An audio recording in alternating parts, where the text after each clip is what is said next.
everyone to episode 18. We are very happy to have you guys here. This month we are trying to highlight in our episode the importance of reading a book.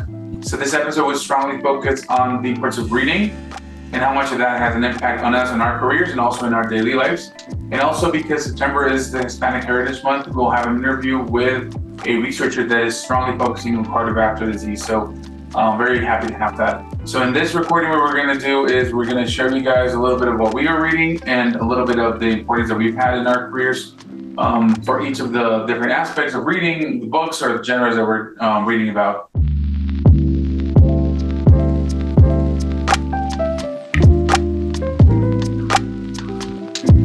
So we can start with the first question. And so I'm going to ask Daisy and then we'll go over the different questions that we have so we can share with you guys the importance of it and have a nice talk about it. So the first one is, how important was reading for everyone growing up? Daisy, you want to start? Yeah, that's a great question because I think reading was a huge part of my childhood and hence the glasses. I do attribute those to my development of short-sightedness or myopia to like constantly being that bookworm child, and I always liked reading because I would always just have something to do, and so if I was in the car I would be reading as well. And I would be reading on the train. I would, constantly have a book before bed. It was great because then I felt like I could fill up that time, squeeze in another chapter and things like that. And I was just fascinated by all the books, and I kept a record of all the various books I read and summaries of my favorite books and things like that. So I think that really helped me now, because essentially, as you probably know, writing is a huge component of research life. And so being someone who was very passionate about reading has helped me now today, amazingly, because writing is a huge component of my life. And I think at one point I wanted to be an author. And I actually wanted to write a book. I tried, but it sort of just was one of those forgotten projects. But maybe I might pick that up one day and write a fictional novel. I think you should in your very, very long flight. I think that's a good idea. Yeah, I have 23 hours, so that should be sufficient time. A couple of chapters. Vik, how about you? I just like Daisy, I read growing up a whole lot, and I kind of stopped during my PhD time when I was getting my doctorate. I didn't really make the time for it until my last year when I was writing my dissertation. And then I was devoting more time to things I enjoyed, like reading books. And now I'm consuming books all the time. I read books, I listen to books. I'm an audiophile for sure, or I don't know what, book file. Thank you. Yeah, I think bibliophile. For me, it's the same thing. I think it's important. For me, I'll share a little bit of how important it was, but based on a different thing. It was because my dad used to give us books in English. And so the importance of it was, I actually remember a couple of the books growing up, like normal books that would give you in school. But in Mexico, it's very different. So they don't give you the normal books. So I knew about Tom Sawyer, Moby Dick, all of those things, because my dad was pushing us to read, listen to things in English. So then I was doing more of my reading in English. And I think the first book that I read was something I was not even aware of what it was, but I was just reading through it just because it was important for it. And moving forward, yes, I read a lot. I try to do more of scientific reading, but I think it's important. And especially for me, with my kids, I think it's more important to have gotten that little bug into them. So I think that's also good. It's hard to tell them read the book rather than watch the movie, but it's now a little thing that we are doing, go to the bookstore or the library, and then they're excited about that. So that's important for me as well. I love that. I love reading a book or a story before watching the movie or show it's based on, just to see what details people who make the show or movie go with and ignore from the book, right? Yeah. It's a fun little N=2 experiment, I guess. Yeah, any order that you choose to do that, I think it's important because then you either are curious to see what they missed out, or you're curious to see what they'll put in. So it's either way, it works. Yeah, and I like doing that before watching the movie because then you don't have that character face of the actor in your head when you're reading. Yeah. Yeah. And also with just on what Vik said, I sadly also haven't become that person that constantly reads. I haven't maintained it. I was actually an avid reader during my childhood, and then I sadly stopped reading profusely during also was like, I'm gonna have to say it was my PhD too. I'm gonna blame the PhD, but like I think it just engulfs you with so much reading that you simply just don't want to pick up another book. But yeah, I'm moving into like kind of getting into just more fun reading, which is hard to find the time for actually. But I wonder if what are you guys reading right now, and if you could talk a little bit about why you picked that book. I'll start with Vik. Yeah. Okay, yeah. So I always am simultaneously listening to a book and then reading a physical book. So right now I'm reading The Happiness Trap by Dr. Russ Harris, and he's a therapist and a psychologist, but it's basically on how to maybe overcome anxiety or difficult, stressful situations, which if the listeners have gone to graduate school, they know it's a bit of a stressful scenario that you're putting yourself in. And sometimes we don't have the equipment to self-soothe. So this book helps give you some tools that you can use whenever you're entering these difficult or stressful and anxious situations so that you can live a better and happier life without being toxically positive, which is something that I try to avoid, especially with social media. Everybody just posts all the best things in their life. And so it's really easy to fall into the trap of, oh, my life isn't good enough. It's not going as good as someone else's, but you're just seeing a very small, like, snippet of their life, not everything. So it's, it helps ground me. So that's what I'm reading right now. Yeah. How about you, Roberto? Yeah. So, so much to say about what you just said about positivity or toxic positivity on social media. But yes, reading about what I'm reading, I have two because I'm also transitioning. There's two that I got from this program that I'm going to in San Diego. The first one is leading your laboratory. So,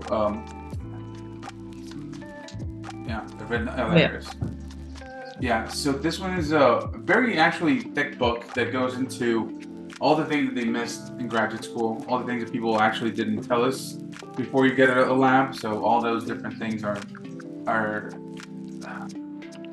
I think they're even more important than science. Science is important, but you're not ready. You're not ready until you go into some of these. So this has to be like postdoc training. They should be reading something like this because it's right at that alley, transitioning. And then the other thing is on writing well. This one I really like a lot because it helps with understanding what the reviewer or the person that's reading has to go through. So I know that we're also always putting our stuff first. Like we always know what we're talking about. We always know what we're saying. We're the leaders in that whatever we believe we're saying, right? But it doesn't matter if no one picks it up. It doesn't matter if no one understands what you're saying. So in reality, it's. I mean, I'm going through this transition as well with my science. Like, where am I? Why is it important if no one's listening? Why is it important if the patient's not going through it? So I have to do it better, do it whatever way that it gets picked up. So this book has helped me understand that I'm not writing for me. It doesn't matter what I want to write. It's writing for whoever it is that's picking up that story, that line of thought. So it's helped a lot. Yeah, I really like that because I think in the past, or at least in different sectors, reading was sort of writing was sort of a way of showcasing your intelligence. And so if it sounded more complicated, then that was, more revered. And I think it still is, Stacey, by the way. I think it still is a little bit of that, but yeah, it is. It should be a storytelling thing. Yeah, exactly. It should be the other way because you're conveying a message that needs to be understood. Otherwise, it's kind of just going into the ether and not being appreciated. So I think, yeah, that's definitely a book. I've heard of that recommendation. I never actually picked it up. So now that you've actually shown the book in its like hard copy form, I'm like, maybe I should actually get that book. And we love doing, by the way, just not plug, we're not sponsored or anything. I love to go to the Half Price bookstore because there you get a lot of that feeling. I mean, they sort of have that all around. So it's hard to get scientific books, but from now and then they sort of have that. So yeah. Yeah, I should consider that. And at the helm, I obviously need to dig into that one because I'll be starting my lab next month. Yeah. So I better... I'll send it to you. Yeah, thank you. And yeah, I also think the toxic positivity is a huge issue as well, because it does create this false idea of life, that, you know, life is actually like, there's contrast in life with, you know, sad and happy moments and all sorts of things. So we're gonna need to spend some time on that subject. Yeah, that's a good topic for future discussions. So my book is on essentialism. And this book is by Greg McKeown. This is actually a book that was prescribed to us for this women's leadership development program that I'm currently doing. That's part of an eye research organization called ARVO that I'm really involved in, Association for Vision and Research in Ophthalmology. But it's basically what they're trying to do is a disciplined pursuit of less, which is a big issue for me because I'm always like trying to squeeze more things. I'm actually very maximalist in my way of living, I guess. So it's been very confronting just reading this book. It's made me shift some of my decision making because I'm like, they're basically saying less is more. Whereas my life has been very much more is more. It's been a big shift for me. But one depiction is like this kind of thing here where you have your energy levels going in all different arrows, and then there's what they want is your energy focused on one single point, and you take all your energy forwards in that motion.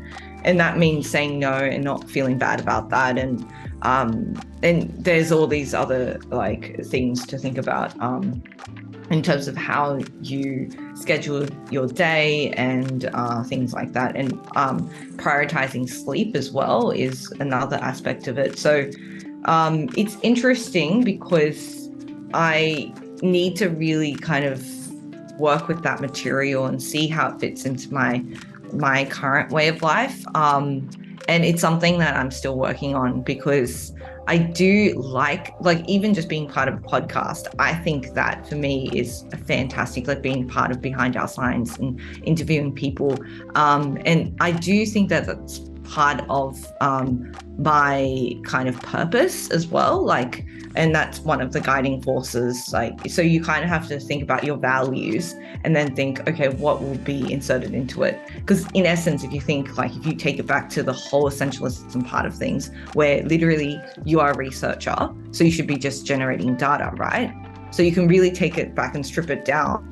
So then something like a podcast would have been eliminated because that's not generating data and writing up papers and things like that. But then I have to kind of pull back into who I am as a person and have my passion for science communication. And then that's another aspect to tag onto that. So even though I'm practicing essentialism, I'm not like stripping it to like, just like, purely scientific research, but rather still adding on all the aspects to it. Yeah, no, that makes sense. We're not one faceted. So, I'm sure that this book gives you really incredible tools to maybe focus your energy. But I agree that you should remember who you are and what really drives you, because it's likely not, pipetting. So we're all reading like quite mentally taxing books, right? Like we're all trying to how to be better leaders in our lab or how to like maybe shift our frame or mindset. But what's your favorite genre to read whenever you're not encountering these like really heavy life transitions? Go ahead, Roberto. I don't have one basically it's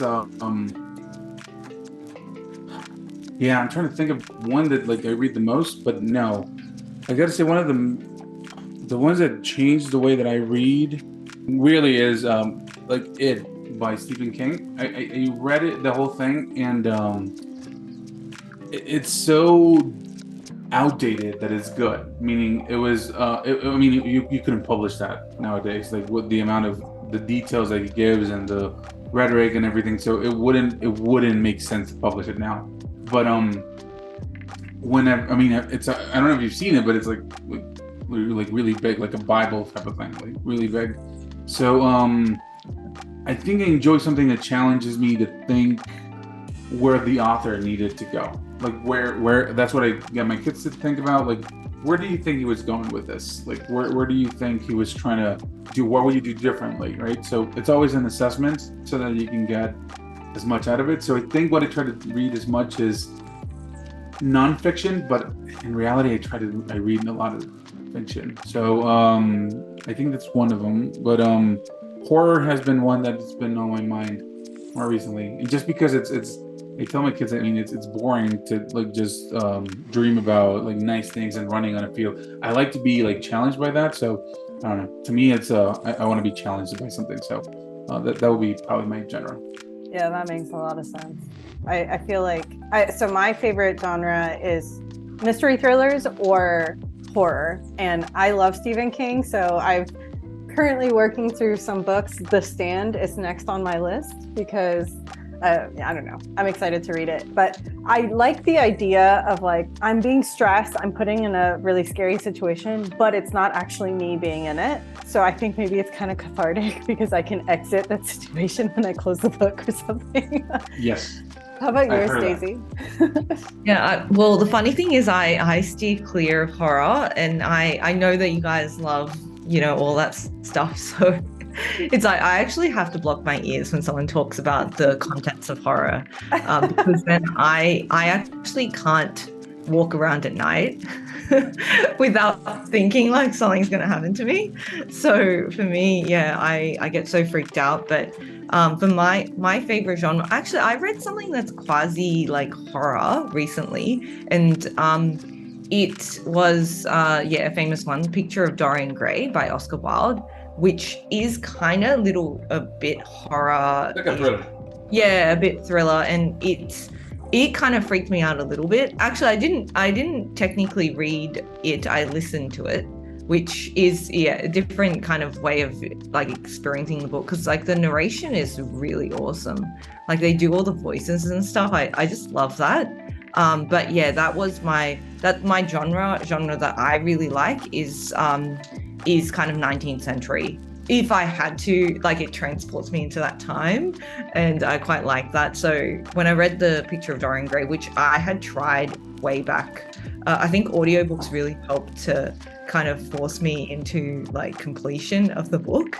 But that was really, really awesome. And it was a really interesting take on kind of like your appearance, and how like that kind of can be a facade, like kind of what we were talking about with social media, I guess, as well, because he actually like Trent, the Dorian Gray character, which I think inspired 50 Shades of Grey as well, which is really funny.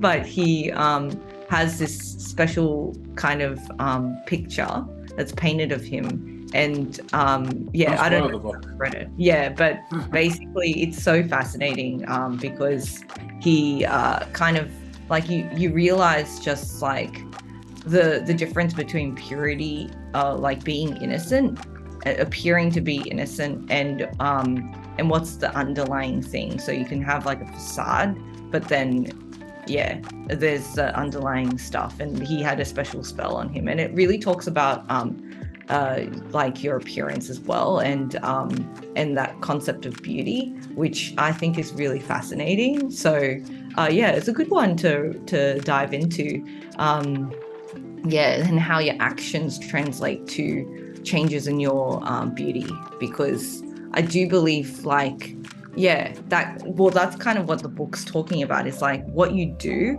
on a daily basis impacts on how it can impact on your appearance. So yeah, that was really fascinating. And yeah, like I'm glad what the ending was so crazy. I won't spoil it, but I was Don't spoil it. Don't spoil it. I have to cut it out. Please read it. Yeah. Let's go to the next one. So mine is what is your all-time favorite book? And I can start if you guys want. You want to take a second to think about? I have a couple. So I mentioned one. I love that one. I love the first series. When I started reading, the first thing that I read was Sherlock Holmes. So there was a couple of like short novels by Sherlock Holmes that I really enjoyed. It was a compilation. I can't remember the author because they've done it so many ways. But those were my first reading book. But yeah, I think it. And the other one that I've read recently, and it's not a scientific or known book. It's called Crucial Conversations, and that one was given to me by my a mentor that sort of put me into this because the book is really good at showing how a conversation shifts your whole relationship with someone. Those crucial conversations might shift your whole career. So in that sense, it's a very short book, but I loved it because it gives you examples about how people approach this or that. Not everything is win-win-win, win-love, whatever that is. It's more about can I see myself leading this conversation after this and talking to this person. So Crucial Conversations, it and the Sherlock Holmes. Daisy? Yeah, wow. Yeah, so I better check out Crucial Conversations myself because I think that's really important. I have very short read. We can probably put the link of a couple of these if people are interested. I'll put it in there. Very short, very simplistic, nice book. Yeah, I should check that out because difficult conversations for me is the challenge. I'm not good at kind of inviting that conversation in. So I should definitely check that out. Yes. My favorite book of all time has actually always been coming back to this one book. And amazingly, it's set in Massachusetts, where I am now. So I should reread that now that I've lived here for a bit. But it's Little Women by Louisa May Alcott, which I love. And I think I first watched the movie, the Winona Ryder one, because they've done so many now. But or at least I think I watched the movie, this one, before because it was on TV. There's two or three. Yeah, there's heaps of the renditions now. But then when I read the book, I just loved it because I think I have a sister as well, so I really have that kind of understand that sisterly understanding. And then there's just Jo is just such a great character, and I just absolutely love her, and she's just such a such a person to revere in her her just breaking away from the norm and just going for it, just carving her own journey and path, and kind of not succumbing to the societal pressures of what was expected of women at the time. So I just love that book. That's a good book. I actually haven't read it, but I've watched all the movies, so I probably should read that one. My favorite book of all time, which may not be a surprise to anybody that knows me, is Jurassic Park by Michael Crichton. It's amazing. That was my first. There's a book? Yeah, I didn't know there was a book. There's two books. There's Jurassic Park and there's The Lost World. And The Lost World is the sequel to Jurassic Park. The books are so much better than the movies, y'all. You should watch them. But in the book, it was the first time I had read a book that had a lot of scientifically sound content in a fiction setting. And Michael Crichton is really notorious for that. He was a medical doctor before he became an author. So a lot of his stuff is, great. So I would definitely recommend that. But since I don't have it to hold it up, my second favorite book is The Passage by Justin Cronin. This book is post-apocalyptic and it's really, really long. It's very Stephen King style in length, but it's really good. And it's set in Seattle and Houston, and I've lived in both of those places. So it was really fun to hear the author write about these cities that I've grown up in or lived in for a few years. So I agree with Daisy that when you're in that location, it's really fun to like read fiction set in that same place. Yeah, no, it's so awesome. And even like when you're traveling, I think a really great thing to do before you go to that city is just to read a book based in that place, and then you're like, oh my god, that all these characters traverse these streets that I'm walking in right now. So it's really cool to experience that. Okay, now I've kind of touched on my favorite character in a book, which is the protagonist Joe in Little Women. And what about you, Vic? What's your favorite character in a book?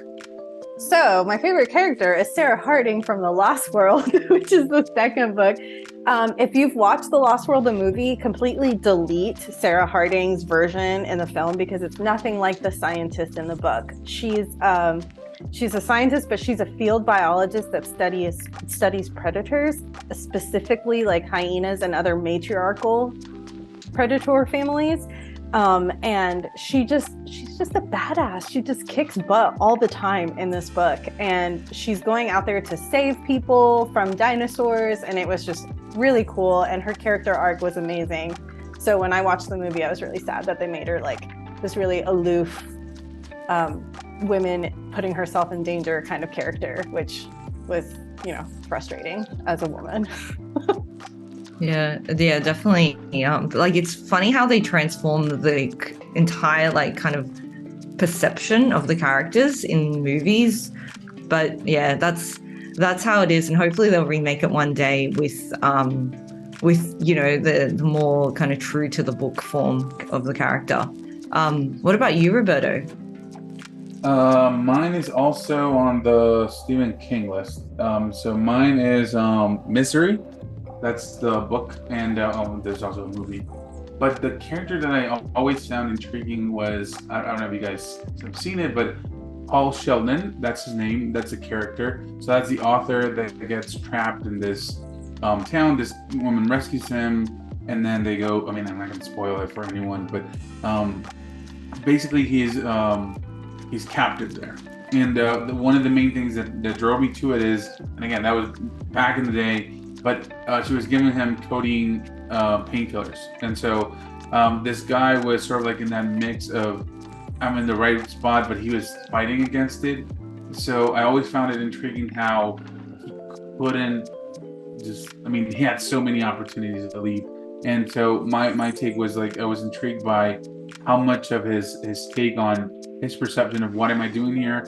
Why can I just not leave? It's pretty abusive, the situation, but what it means is more of even if I'm in a stressful situation, what can I get out of it? So I always thought about that guy as thinking of it that way, and also I always like to think about why would I do in a situation, right? So that's one, and the other main one, if I can really fast, is again on the Stephen King book. It's always been Georgie, and like why would have done differently not to get my arm chopped. So that's another one that I really find intriguing. I find myself, I even wanted to get a tattoo of Georgie's boat with a balloon on it. So that would be awesome. Yeah. I'm still thinking about it. Awesome. So we've kind of touched on this a little bit. What are y'all's thoughts on audio versus ebooks versus physical books? Well, for me, audiobooks have been a blessing for me because of just my inability to sit still and like read a book nowadays. I feel like back in the day, like I was describing my childhood, I would like kind of eat through these books without any issues. Now, to get even through a chapter or a page of a book is a challenge sometimes. So the audiobook really helps with like just like completion of the book.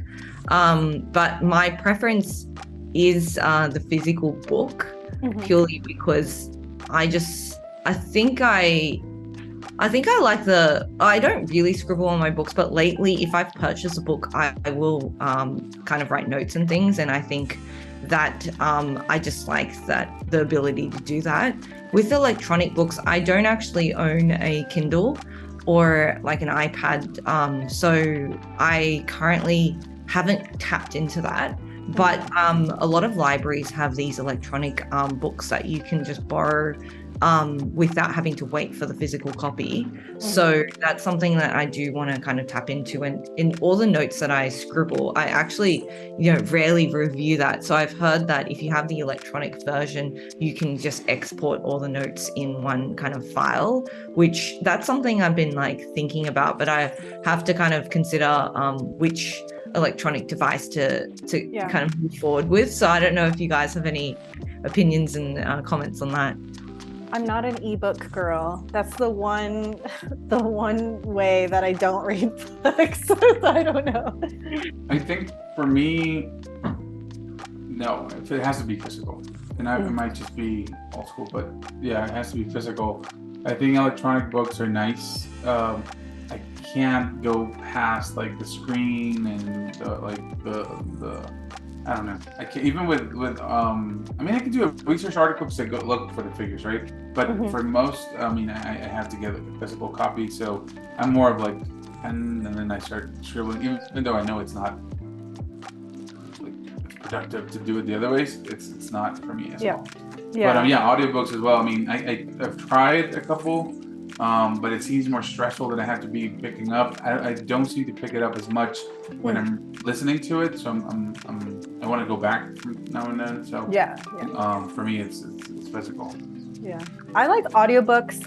When I was doing a lot of histology during my PhD, I would listen to audiobooks while I was like cutting my sections. And now with my commute over to Newark, I get to listen to books while I'm driving, so that's really nice too. So I like audiobooks, but I do prefer the physical copy. There's just something about having the book and seeing it and like seeing how far I'm through the book makes me like really excited. I don't know. So there is something really nice about having a physical copy. All right, so the next one is, and basically if you want to start with that one, is what is the next book in your list? Well, the next book is probably going to be a range of books that we've discussed today, because these have been really great recommendations, especially the At the Helm, now that I'm moving into setting up the lab. In terms of fictional books, though, I have been recommended this by my mentor back in Sydney, Michelle Madigan, and she had recommended Lab Girl, which I haven't read yet, but I've heard great things about it. So, and it's relatable to me. So yeah, definitely want to check that out. Yeah, I liked Lab Girl. I mean, no offense to Hope Jahren, but I didn't like the audiobook. I preferred reading it because she reads her own, because it's like her memoir basically. And I don't know, I didn't necessarily enjoy the narration of it, but I did liked physically reading it myself. So I don't know, I'll be interested to hear your thoughts if you listen or read it. So I mean, I have a really, really long list, but right now The Stand by Stephen King is next for my physical reading. It's very long, but the villain, or the like ominous villain kind of character from this book, is like one of the like characters that's through most of his books. So that's why I'm excited to read it, because I'll get to tie his whole universe together once hopefully I finish it. It's very long though, so we'll see. Again, this might be a different topic for a different day, whatever, but I might just want to tackle, because most people that read about stuff, are you more of a, if you read about something, are you reading mostly about, I mean, I love Batman, I love that stuff, but are you reading mostly because you're interested on the superhero or the villain? To me, it's the villain. The villain makes the whole book out of anything that I'm reading. The villain has to make me excited. I have to get excited about them. Is that how you approach like one of those books? Yeah, so to me, I feel like the line between hero and villain is so thin. It's just all about perspective. So most of the time, I think villains are maybe not villains to themselves, right? Like, we're gonna start geeking out here. So, so yeah, I'm gonna stop the conversation here. But yeah, no, I think it is. I have the same perception. For me, the next one is, I think I've seen it before. I've sort of heard of it. But I don't know if you guys know who Anthony Bourdain is. So he was a chef.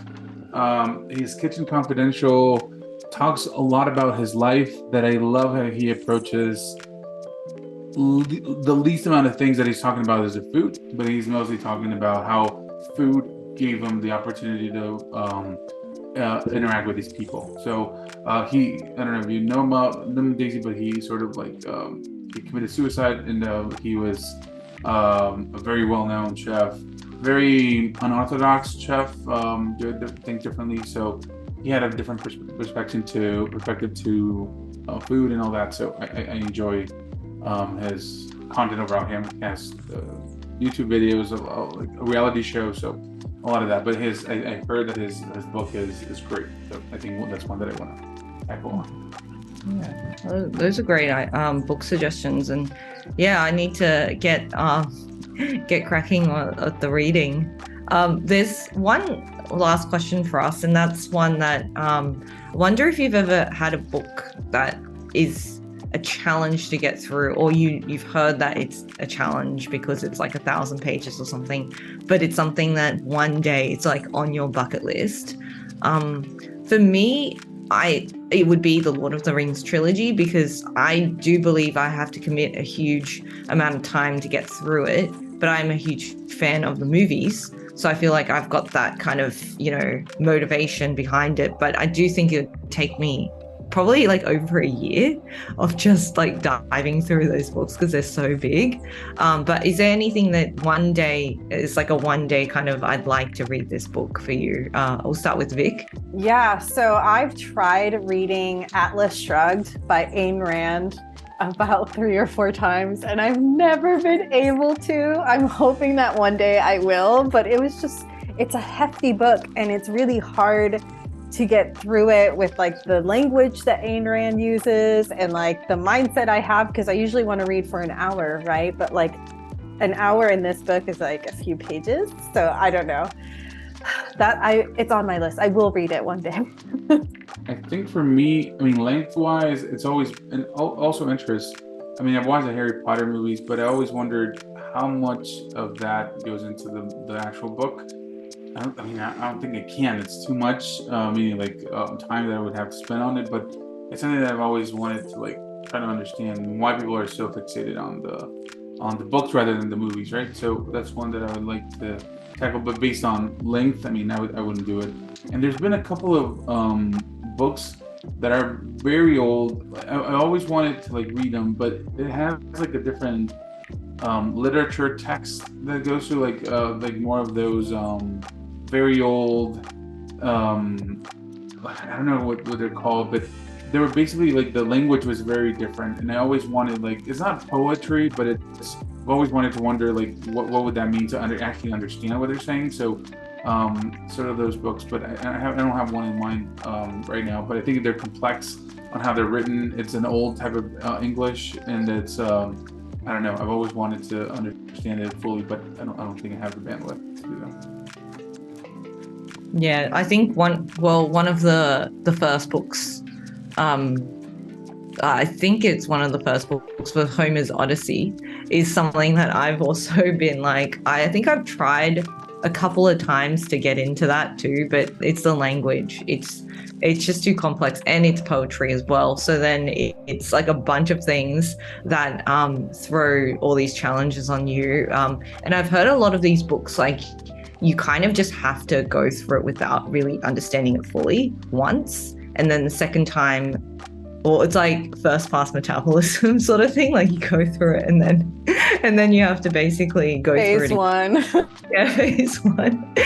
And then once you kind of get through that, I think by the 5th time you do it, if you are willing to go there, you will fully appreciate that book.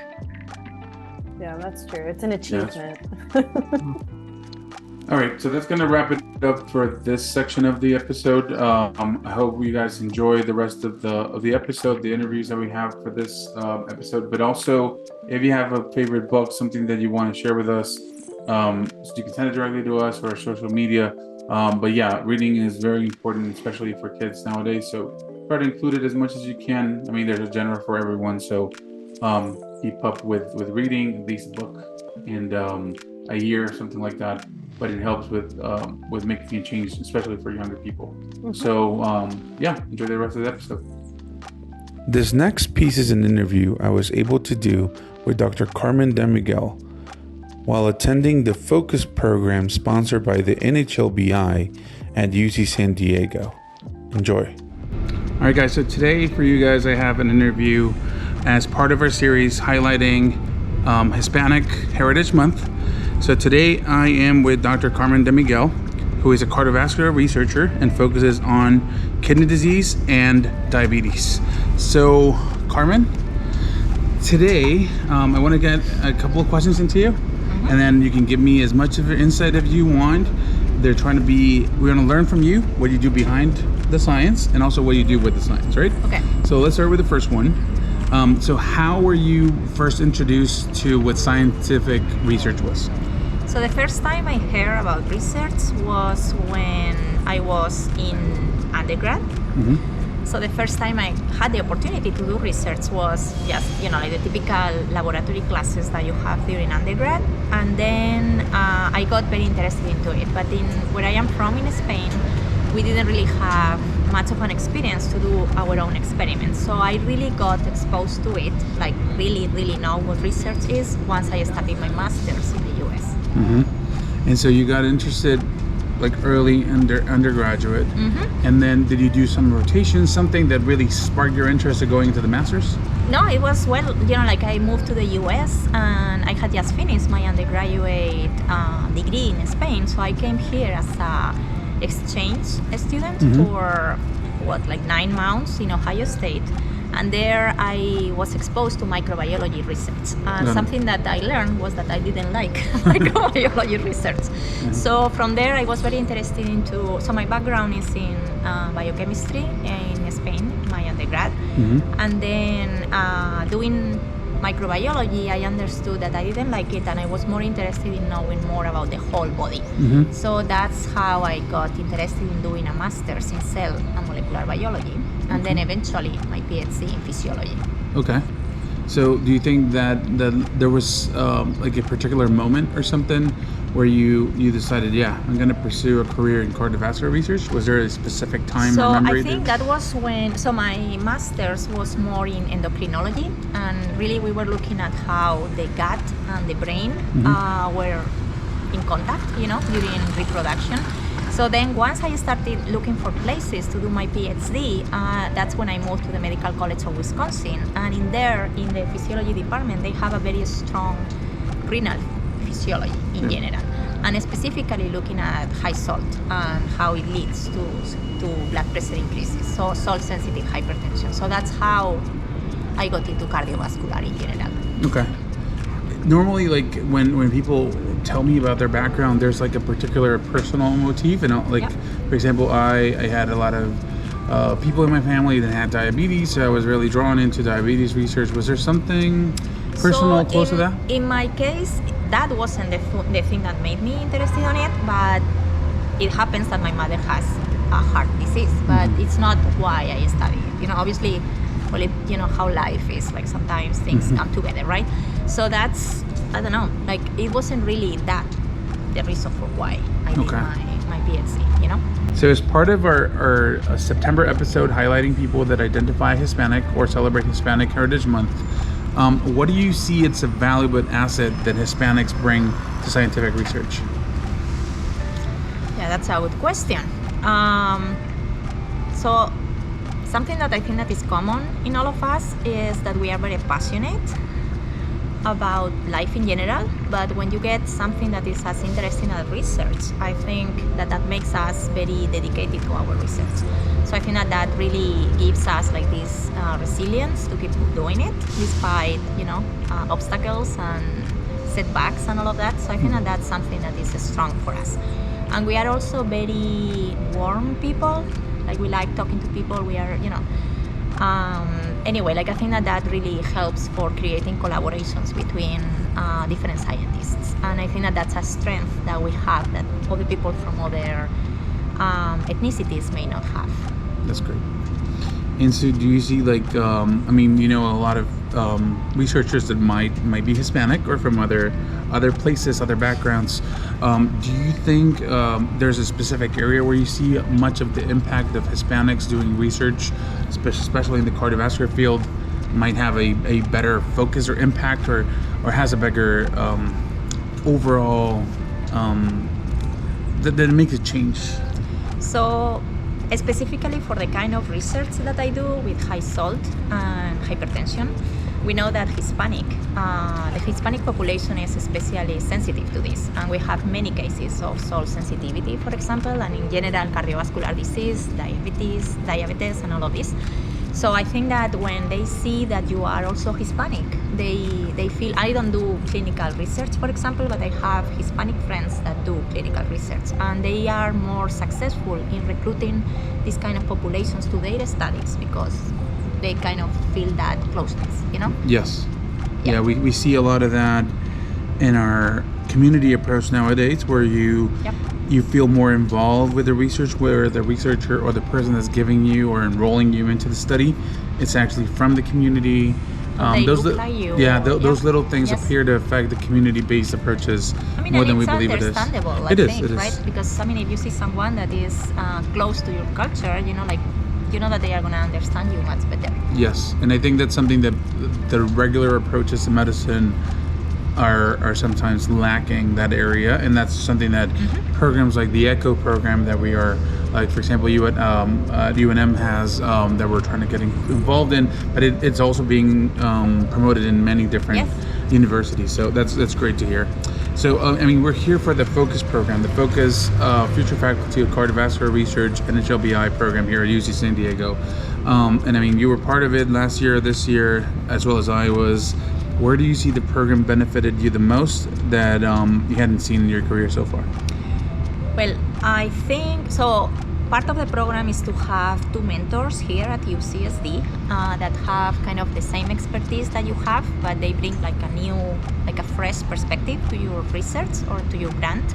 So I thought that was really good because the two mentors that I had during the program were extremely amazing. They were really good. I have been very lucky during my career and I have had great mentors, but having this perspective from people that they don't really know you so much, so they are honest and they give you like good feedback, I think that has been incredible. And then the second thing that I have really loved was meeting you guys, like the cohort that we were 5 junior faculty in different institutions with different research interests, but at the same time complementary because it was cardiovascular.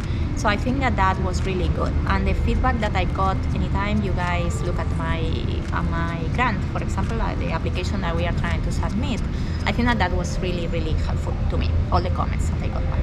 Yeah, I think it builds up on that camaraderie, but also on the foretaste of finding people in other places. Yeah, and plus, I didn't say that. I don't know if you said that when you introduced the program, but it's also for people that are from diverse backgrounds. So it was great to see like how many of us are Hispanics, like three of us, right? Or 4? You said 4? 4 of us are Hispanic. So I think that's also very helpful, like to see successful up-and-coming investigators in the cardiovascular field. True. And to start these connections when we are this young, All right. So, again, coming back to the Hispanic Heritage Month, is there, some people do, there's different, if you're from Mexico, or you're from Panama, Nicaragua, there's other places that celebrate either a specific date, they celebrate independence, different things, right? How they celebrate Hispanic Heritage Month. Is there a way that you celebrate yourself? Like something that you typically do during those days, something to try to remember, or something culturally significant that you try to highlight? Well, let me think. So, just in general, the whole month is a celebration of us. So you are very happy about it, right? So normally we celebrate the 12th of October, right? Like it's the Hispanics Day, I guess. And then I am in charge of several Twitter accounts for American Heart, different councils and different journals. And what we also do is highlight other cardiovascular researchers that are from Hispanic background. That's great. I guess the last set of questions for sort of like the more historically relevant questions, but it's also something that's important to encourage other Hispanics. You said the program highlights benefiting Hispanics and how it relates, and we just mentioned research is also very important to find people that look, even smell like you, like have the same the same everything as you do. So with encouraging young people to like either join these programs, but also like being the lookout, because it's hard. Finding these programs is not as easy. They advertise them. Sometimes it's not as as media sensitive as we would like. Yep. So how do you think we should encourage the next generation of Hispanic youth, either early career scientists or people even younger than that, to choose a career like ours that is meaningful, impactful, and relevant, but that is long, hard, and very frustrating at times? So I think that the way I do it, or at least I try to help this mission, is by doing a lot of outreach. So I go to a lot of elementary schools, for example, to try to highlight what we do, to the normal community, not scientists, right? Yep. So that's helpful. And I also have a lot of undergraduate students in my lab. Many of them are minorities, including, for example, this summer I have 2 students. One is a medical student, the other one is an undergraduate student that came from Puerto Rico to do research with me. So I'm hoping, actually the medical student was, he came, the first time that he came to my lab, it was during his undergrad, and he loved now cardiovascular. So now he's in medical school. He wants to become a nephrologist. So I think that little by little, all of us can really put a little bit of there, a piece just to make these people more interested in our career. Yeah, and I think that's the benefit of working with undergraduates. I find the same thing with more advanced students. They already know sort of what they want to do, so they're more inclined into different things. But in those undergraduates, the real impact that you can make on maybe finding a sort of like path for them helps tremendously. So I think that's something that I think most of the Hispanics that are doing this share, because you also want to open the door wider for other people to and do. Something that you said is, you highlighted in your question, that this is a hard career, right? It's very rewarding because it's our passion, but at the same time, there are a lot of setbacks that can happen along the way. So I think that to kind of encourage these people to become, or these youth, to become interested in our career, I think that you also have to be very open and just tell them how it is. Yes, I love what I'm doing, but at the same time, this grant was not funded. So at least when they get into this business, they know what to expect. Yeah, and I think it's very important to be upfront with them, because it is harder and harder to convince people to at least believe in what you cannot see, but there's an idea behind it. So that's always good to have these conversations early on. So and I think that with people from our background, as we mentioned at the beginning, we have a big problem in our community with cardiovascular disease. So I think that they can see that connection with their own families. So I think that makes the career in doing this kind of research more interesting to them, because they can think of their grandma that has diabetes or their father that has hypertension. So Okay. All right, we're gonna end it on a different twist. So we're gonna do a round of rapid fire questions. So don't think about it. Just Okay. And they're not like strictly science, so we'll go to that. So, all right, we'll go. So pizza with pineapple, yes or no? Yes. Okay. Pipettes, P200, P1000. P200. Okay. Batman or Superman? Superman. Twitter or Instagram? Twitter. Okay. Favorite assay to run in the lab? Elisa's. Okay. So you're from Madrid, right? Yeah. Madrid or Barcelona? Real Madrid. All right. All the way. All right, that's good to hear. Paella Valenciana or marinera? Valenciana. Is there a difference? There is a difference. Okay. Is it the spice? It is the spice and what you put in the. But I've heard that, paella. well, this one is like, and again, all of these are controversial. The pineapple is also controversial. So. It is controversial. Yes. So, I mean, you'll tell me if you know this one or not, but it's porras or jeringos. Those are ways to call churros. At least churros. We only call it churros and porras. I heard the small ones are called this. Churros. The long ones or curly ones are porras or jeringos. Well, the churros are the ones that are curled. Yeah, in Mexico you can do them in any type of way, but yeah. In Spain, like the porras are big. Okay, so that was a question. Spanish churros or Mexican churros? Have you had Mexican churros? Yes. Well, I have to say Spanish, obviously. Yeah. Okay. But I have to say the Mexican are really good too. So. Okay, and then so the last one is best restaurant in Madrid. That's hard. There is one that is called Mareas Vivas. It's in downtown Madrid. It's like in old Madrid, and it's really, really good. What is it popular for? It has a lot of seafood. Amazing tapas, basically. Yeah. Okay. And so for all the people, like again, this is sort of like the rapid fire, but we want to end it on the most positive note. So you do kidney research, diabetic research, And hypertension. yeah, and hypertension. So if you want to pitch into people, do this because I do it and it's very rewarding and all that. Is there a word or something, a phrase or something that you have somehow heard or lives through you, a motto in your lab that works through you? Is there something close to that? For specifically cardiovascular? Yeah, for the research that you do. Oof. Well, everything comes to the kidneys, so we always say kidneys. So I don't know if that is what That's you're good. looking for. Okay. Yes? All right. Thanks, Okay. Carmen. Well, thank you. Happy Hispanic Heritage Month from us at Behind Our Science. I'm Vik Meadows, and I'm so excited to talk to you about the amazing marigold, or Cepasuchil. All marigold varieties, including the French and African marigolds, originate from Central America. These beautiful flowers are prized for their fragrance and vibrant colors that are desired for family altars during the Day of the Dead celebrations. Based on Aztec belief, these flowers and their pungent scent are required to attract loved ones to their family altar to feast on sweet bread and drinks provided by their respective families. Outside of this cultural tradition, these flowers are vital in a home garden. They attract beneficial pollinators and repel pests like the root knot nematode that feast on the roots of your plants. What's even more fascinating is collecting marigold seeds. Cepasuchil is translated to mean 20 flower, which is visible when deadheading marigold plants. When marigolds are pollinated, their ovules become fertilized and transform into seeds, meaning that each petal will be attached to a seed when the flower dries. So from one plant, you can get more than 20 flowers. Recently, the SACNAS graduate student chapter at Rutgers University came together to plant marigold seeds into seed plugs for a fundraising plant sale. I brought these seeds home and wrangled help from my partner to transplant them into bigger pots when time came, and we were able to sell these plants at Rutgers Day, a community day here on Rutgers campus.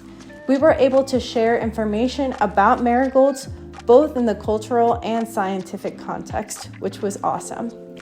I have personally grown and saved marigolds from my garden for years and love the cultural and scientific impact these beautiful flowers have on me and the Latino community. Do you grow marigolds? Let us know in the comments or on our social media platforms. We'd love to see them.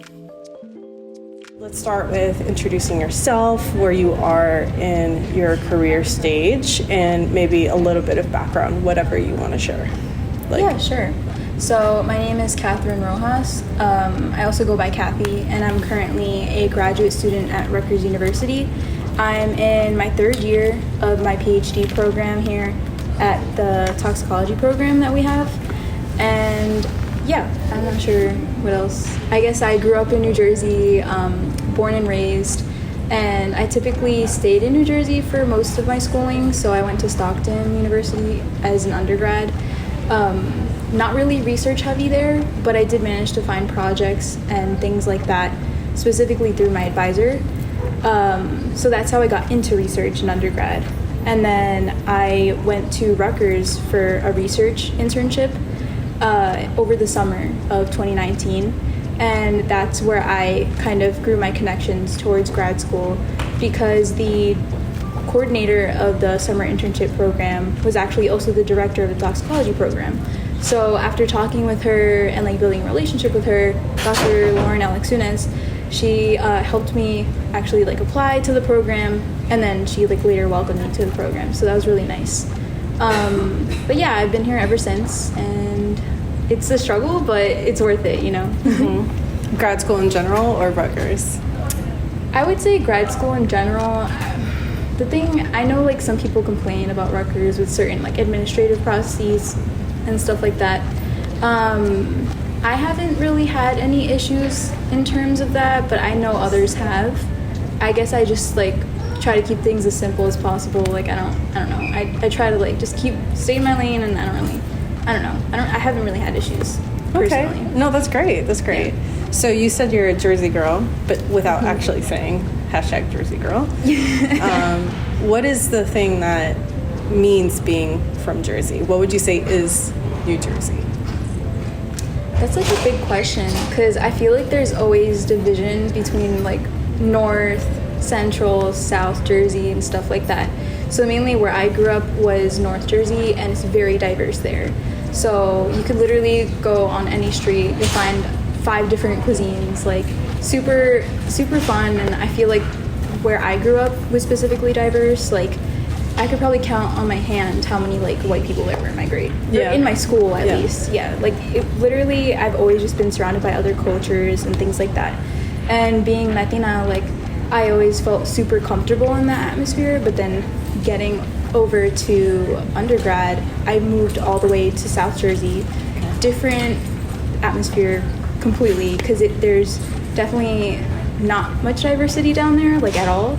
So the institution that I went to was primarily white, so big culture shock for me. Like super big. Yeah. So did you encounter any obstacles when you entered this completely different area that was in the same state? I guess obstacles in terms of like fitting in, especially like at the beginning, because if you don't see people like yourself, you're like, oh crap, like where am I? Like what am I doing? You know, like am I in the wrong place? But honestly, I've always felt super connected to science, so I knew since the beginning that I wanted to do like biology, biochem, so that's what I majored in. And even being in the beginning classes like Bio 1, Chem 1, I was really the only Latina there. So I guess since the beginning, I was always comfortable just being like 1 in like 100. So I've never really found that to be weird, I guess, once I got used to it. But yeah, I think like thinking back now, I'm like, wow, like there could have been like way more like representation, you know? Right. But yeah, I would say that's kind of like a long-winded answer, but definitely New Jersey is like very different. There's different regions. Different areas. Okay. So speaking on not a research-heavy institution, how did you find a bridge from your undergrad to go to that research project here, or that research week? What was it, Rise? Yeah, Rise. Oh, okay. How Rise did you find Serve. Rise and Serve? So I remember being like a sophomore, like going into junior year, and I was like trying to look at programs and stuff. So I didn't apply to Rutgers that year, even though I should have, because they're really open to accepting like younger students in undergrad.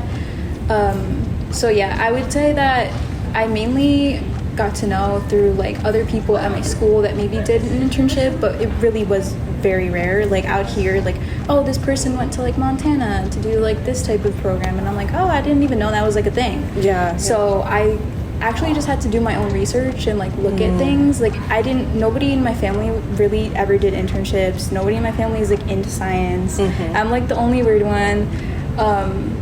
I do have like a cousin that got a PhD recently, but in like psychology, so it's still different. But definitely it was more difficult for me to like find opportunities and stuff. I think mainly looking through like the NIH websites, they usually have like a list of schools that would have like those summer internship programs. So I think mainly through there. Yeah, it's really hard for me to remember exactly how I found Rutgers and stuff like that, but definitely through online, because I didn't know anybody who came during the internships. Okay. All right. So you had to kind of take it into your own hands to find that next opportunity. Yeah, definitely. Like you have to be on top of it. Like you have to just like be creative, look what other places like you can look at. But definitely, I didn't hear it from anybody else. I kind of just took the initiative because I didn't have anybody else, and I knew I was interested in it. Okay.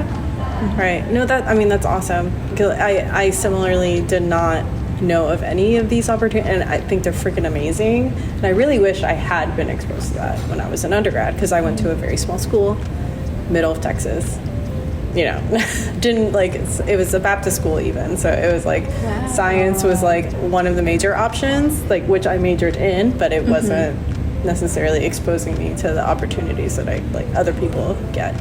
It's even crazy too, because recently, like this past summer, I helped with the high school program for toxicology that we like have here, and I didn't even know that was a thing in high school. Like I wish I would have known that there were summer research or even like science related programs for high schoolers. Like I never knew that as a high schooler, and I guess maybe because there weren't that many programs around me specifically, but I know at Rutgers they do like try to like spread the word around this area at least to high schools to apply to programs like that.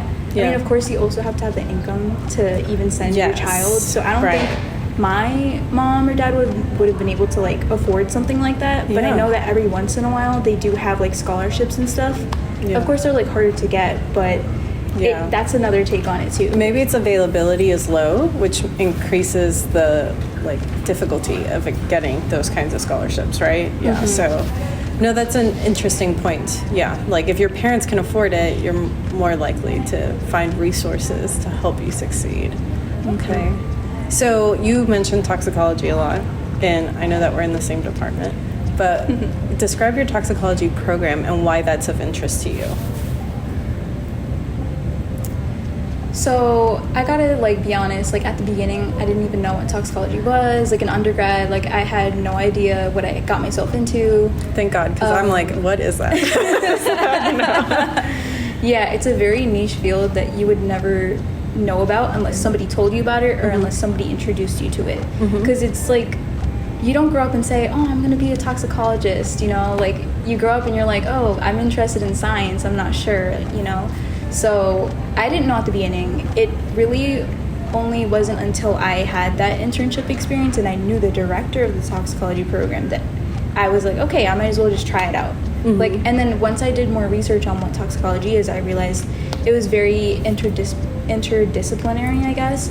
So you could do basic science in toxicology, you could do translational science, you could do like more human clinical trials with toxicology.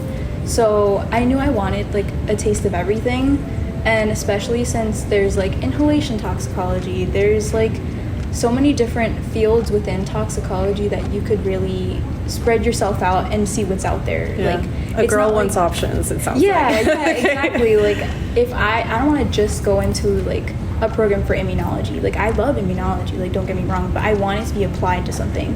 So I think that's what's special about the program that we have here for toxicology. It's that like you get to like learn your basic science, but then you also get to apply that to other like real world scenarios and exposures and things like that.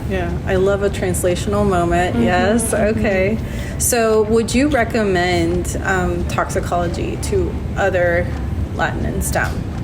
Oh, definitely. Yeah, definitely. I don't know, the field is just so like fun. Like even learning the past 2 years. So the first 2 years of the program, typically it's like very course intensive.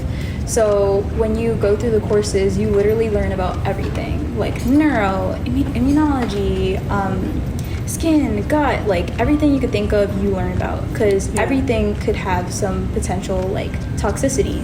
So I think that was I lost my train of thought there. But So it's like it gives you a wide breadth of options, right? Exactly. Okay. And then you can kind of carve out your own niche at that point, right? Yeah. Okay. And then you could also keep on changing it if you get bored at a certain point. Let's say you go into industry and you're like, okay, I'm going to focus on repro tox. What if you get tired of repro tox? You've like learned everything you want to know about repro. You can then move into inhalation. Like, oh, you know, I really like this. Maybe I could learn this now. Like I always hear from panels that we have here of toxicologists in industry that they tend to not stay in one place. They tend to move around. They tend to go to like, let's say now the new big thing is genetics, so genetic toxicology. And it's very computational and more modern. So that's another thing that is cool too. You don't have other options, like I said, so you can bounce around and see what else is new. You're never bored, basically. Yeah, no, it sounds like it's exciting and dynamic, which is really important whenever you're trying to carve out a place for yourself in whatever field you want to go into, whether industry or academia. So that's really important. What would you say was the hardest thing for you specifically based on your background and career trajectory in this toxicology program? I would say the hardest thing for me was the fact that I didn't have as much research experience. I would just say that the opportunities that I had at undergrad were like more limited since it wasn't a very research heavy institution. coming, like even having that like summer internship program, like it did help me to understand more like research topics and like strategies and techniques and stuff like that. But it wasn't until I got into grad school that I fully understood like in depth like how everything works. So that I would say is like kind of a con. Also another thing too is I came to grad school right after undergrad. Okay. Yeah, right. like I graduated like December 2019, and then I started grad school in fall 2020, and I was like hit with a huge shock because I was like, oh my gosh, like I need to get back into classes again and stuff like that. I did notice that a lot of my peers that came in with masters or like previous research opportunities, I felt like they really like were more, they had some more background knowledge, like foundation knowledge than I did. Yeah. So that was a little bit more difficult, and it's important, like, because like, you kind of catch up with them at the end of the PhD, I feel like, but at the beginning that could be like kind of a barrier in terms of like your knowledge compared to others once you enter. Yeah, nuances of how to do an experiment. Yeah, no, that makes sense. So reflecting back, what tip would you have for other students that are trying to get into a PhD program and maybe have limited research experience? Like how could their application stand out to maybe someone who has had lots of research experience? I know specifically if you're like going right out of undergrad, you could go into like post-bac programs. So I've known a lot of people that maybe didn't have the greatest GPA in undergrad, so they go to these post-bac programs and they help a lot in terms of getting your GPA up and also having research experience at the same time. So I know there's like a few institutions out there, like you gotta check on the NIH websites, but those really help you in terms of getting into grad school. So I know, like, for example, like one person had a post-bac at Harvard and they had like really strong connections to the professors there, and like specifically the one professor that they did research with. So they ended up really liking the research there and they ended up just continuing their PhD. So yeah, that's definitely like something that would help you if you're coming straight out of undergrad. However, I know some people go to work right after, so I would still say like working in industry is helpful too, but then there's also like government facilities that you could work at, like even like NIH sponsored, I guess, places and stuff like that. I'm trying to think, there's other like research institutions that you can also work at afterwards. And I would just say stuff like that could really help, because then as long as you have like more experience with like research and everything, that would just set you apart from others. Okay, so how important is networking as a Latina in STEM, or as a student that maybe doesn't have a lot of research experience? Yeah, I would say networking is like key to like everything. Yeah, You gotta know someone. Yeah, exactly. Like, and even if you don't know someone, like you should get out there and like go to conferences or go to like special like meetings that other institutions hold, so that you could get an idea for like other faculty or other people like that you may have connections with in the future that you could possibly get a job from.